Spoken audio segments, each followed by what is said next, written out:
em trechos de alta. Isso tende a levar os carros a um comportamento imprevisível, e carros imprevisíveis fazem com que pilotos não entrem tão forte numa freada ou vão tão fundo numa curva. Pilotos, qualquer piloto, não gostam de carros imprevisíveis, não apenas aquele um que você não gosta e prefere chamar de Nutella. O piloto dentro do cockpit quer antecipar as reações do carro e não pilota reagindo ao que ele está fazendo, e sim já mirando na próxima. Por isso que uma traseira inconsistente que te leve a não confiar no nível de downforce vem sendo o calcanhar de Aquiles de praticamente todas as equipes da Fórmula 1, tirando, é claro, a Red Bull. E o que eles fazem para resolver? Boa pergunta. Mas Lewis soube achar o chamado compromisso. Nesse caso, outro compromisso entre o máximo de pressão aerodinâmica possível, sem disparar as quicadas, e formas de maximizar isso que não afetem a qualidade da rolagem do carro pelo asfalto, a chamada Ride Quality. Porque no fim, pense comigo, é melhor um carro que talvez não gere downforce nota 10, e sim 8,5 em todos os momentos. Não tenha dúvida que algumas das adversárias, como por exemplo a Mercedes, a Ferrari, a Aston Martin e a McLaren, já fizeram carros que geram downforce nota 10, mas nota 10 em alguns momentos, e talvez caia para nota 4 em várias partes dos 24 circuitos da temporada. E aí, no todo das voltas, de todas as voltas, os carros da Red Bull vêm vencendo de forma acachapante. Mas por que, afinal, essa história de Ride Quality? Vamos tentar explicar de forma simplificada. Por baixo do carro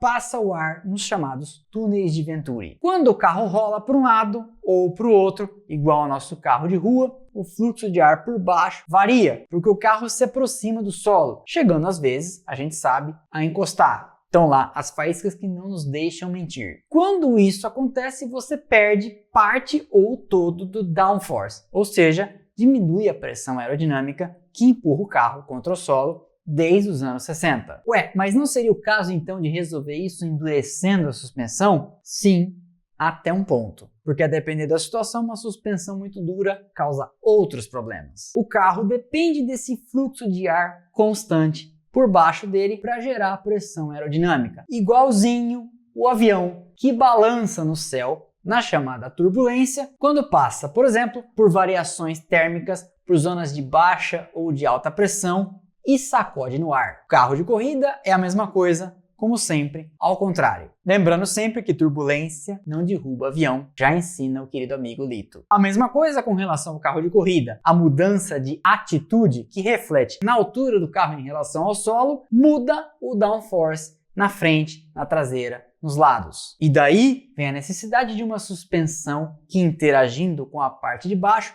na maior parte do tempo, te dê uma plataforma estável. Não é que os carros da Red Bull não rolem para a esquerda, para a direita ou afundem o nariz nas freadas. Mas eles fazem isso com certeza menos do que os adversários, dando uma pressão aerodinâmica no todo da volta, uma nota mais alta do que o resto dos adversários. Ah, Demi, mas o carro de Fórmula 1 varia milímetros em relação ao solo, verdade? Mas quando você está a essa altura do solo, uma diferença do meu dedo já é proporcionalmente muita coisa, especialmente acima de 250 km por hora. Lembre-se que nós estamos falando de um esporte que é resolvido em milésimos. 0,01% de uma volta com 1 minuto e 30 é 0,9 segundo. E tomar 0,9 segundo numa volta é muita coisa. São 54 segundos numa corrida de 60 voltas. 54 segundos numa corrida de 60 voltas é mais do que a Red Bull vem aplicando nos adversários. Tudo na Fórmula 1